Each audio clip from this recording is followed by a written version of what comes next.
Hello, and I'm Tina Oelke, your instructor for PSYC263.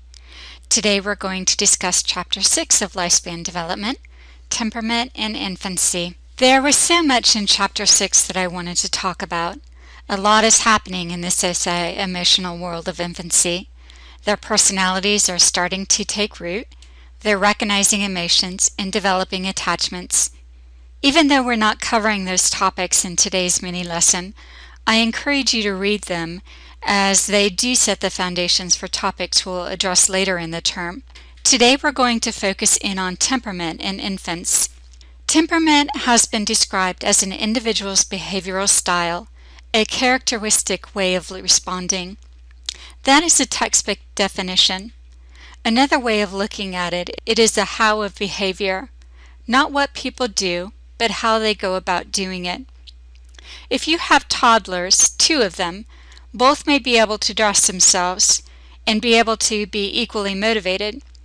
But temperament will describe how one way will be able to do it more quickly than the other, and more willing to try on a new outfit, and be less distracted by the cat who jumps on the bed. Temperament also describes not only how children approach and react to the outside world, but also their mental, emotional, and behavioral functioning. There was a pioneered study done on 133 people called the New York Longitudinal Study.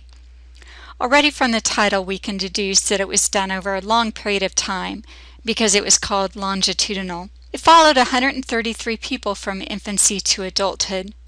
Researchers collected data from parents on things such as how they were in hunger, sleep, how readily they accepted new people and situations, how they adapted to changes in routine, how sensitively they were to noise, bright lights, and other sensory stimuli, and whether their mood tended to be happy, unpleasant, or pleasant, unhappy, and unfriendly, and whether they persisted at tasks or were easily distracted. When the researchers came up with 3 types of temperament, they found that 40% of the children were easy children in that they were generally happy, accepting of new circumstances, and quick at establishing new routines and adapted easily. 10% were difficult children in that they were irritable and hard to please, more intense in expressing emotion, slow to accept new experiences, reacted negatively, emotional, and cried a lot. 15% were slow to warm up in that they were mild, but slow to adapt to new people and situations.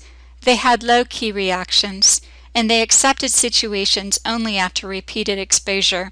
In longitudinal research with about 500 children starting in infancy, Keegan studied an aspect of temperament called inhibition to the unfamiliar.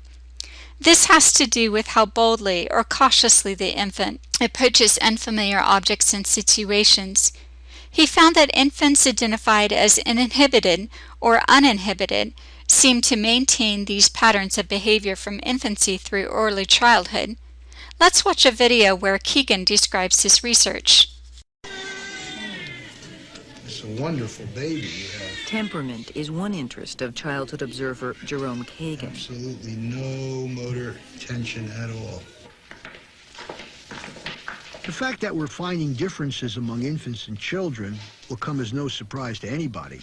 Remember the old rhyme, Monday's child is fair of face, Wednesday's child is full of wool.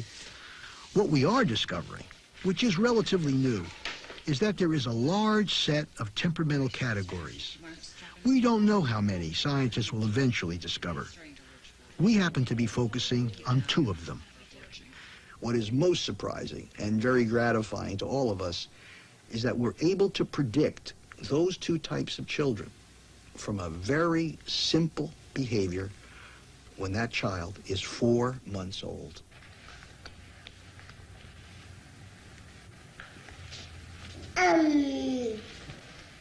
Kagan says certain reactions in 4-month-olds foreshadow future shyness or sociability. So the vocalization reflects that the child's becoming increasingly excited by the moment. Kagan thinks Robbie, average, not likely to be very outgoing or very shy. But Jordan's reaction to the same stimulus is very different. See the motor activity of the arms and the legs.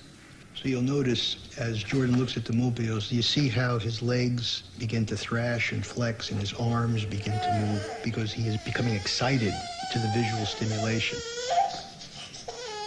These responses indicate just the opposite of what one might expect. But Kagan and colleagues have found a remarkable consistency. That he's passed his threshold. Okay, I would stop now. A child like Jordan, who reacts at 4 months with extreme distress, represents the kind of child who later may become very quiet.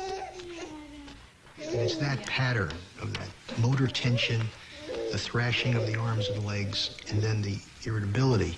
It's that pattern that tends to be characteristic of a temperament that later on is a little bit biased to become a shy, timid, restrained child when that child is 1 or 2 years of age. Some parents who have very shy, fearful children often misinterpret that behavior and assume it's because they did something wrong. They went on a vacation at the wrong time, they punished when they should not have punished, when, in fact, this child was born with that neurochemistry that made it likely to behave in this way.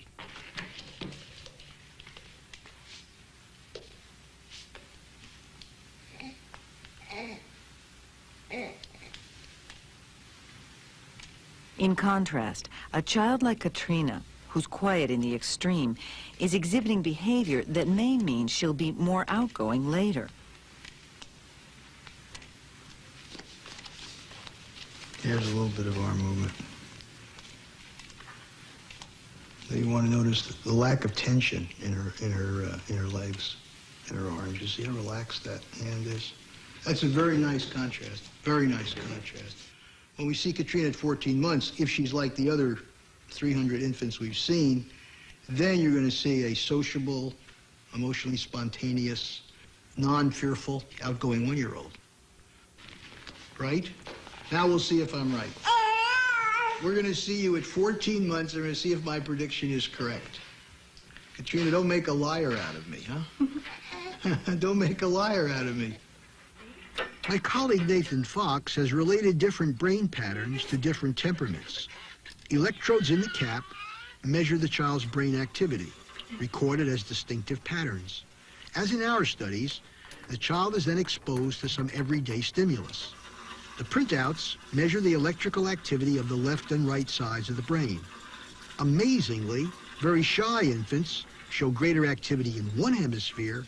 Very outgoing infants show greater activity in the other hemisphere. In average children, both sides of the brain show the same balanced pattern of electrical activity, which I think is based on an underlying chemistry and physiology. Now, even though that chemistry is inherited, our fate is not in our genes. Biology is not our destiny. I think we should stop for a little bit. Yeah. Kagan believes a child's future is not shaped by temperament alone, but rather by how parents and others respond to the child's genetic inheritance. There is a wonderful and permanent interaction between what is the biology of the child and that child's environment. There's no need for parents or teachers to be fatalistic about temperamental categories. We'll get back to Kagan in a minute. A new classification system has been created by Rothbard and Bates, and they have suggested that there are 3 dimensions that best categorize temperament. Extroversion or surgency, which is a positive anticipation or impulsivity, an increased level for activity and a desire for sensation, being happy, active, and vocal.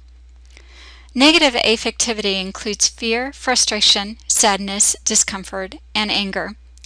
The child is shy and not calmed when anger as early as 2 to 3 months of age, and when experiencing fear as early as 7 to 10 months of age. The last category, effortful control or self-regulation, is a focusing and shifting of attention or a low threshold for pleasure, a degree to which a child can focus their attention and not be distracted. High control children have successful coping strategies.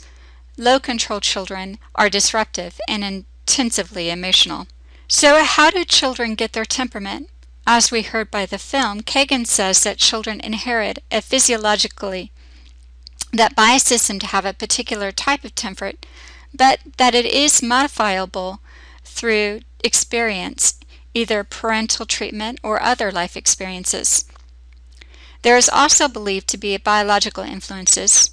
Different physiological characteristics have been linked with different temperaments. For example, an inhibited temperament has been linked to a high and stable heart rate and high activity in the right frontal lobe of the brain. Twin and adoption studies suggest that heredity has a moderate influence on temperament differences.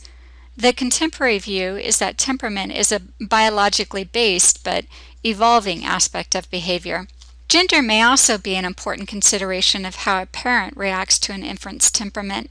They might react to an infant's temperament differently depending on whether it is a boy or a girl. Additionally, in some cultures, different aspects of temperament are more valued than others.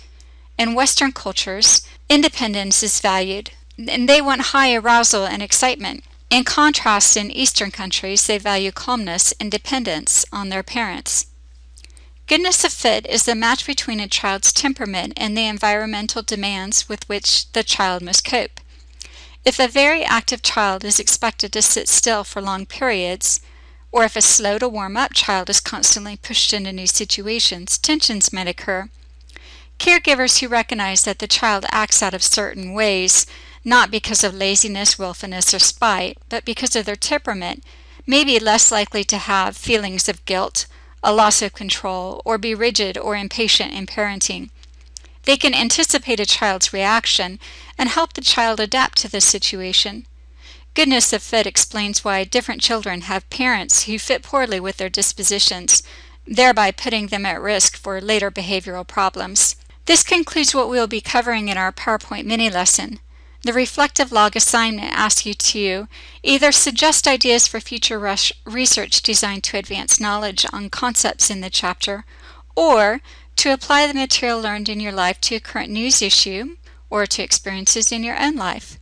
I suggest that you not only consider the concepts that you heard on this presentation, but also what you've learned in the rest of the chapter. Some interesting things to reflect upon are, what do you think about temperament as you consider yourself and perhaps the people that you know? Consider the beginning stages of personality development. Is there anything that you'd like to comment on as the infant is beginning on their journey to their sense of self? What about attachment? Attachment sets the stage for many relationships later on. It is a pivotal stage in infant development. Is there anything that you'd like to comment on? What have you seen in the news recently that you'd like to comment on? There are a lot of ideas out there from Chapter 4, and I hope that you have fun. I can't wait to read your logs.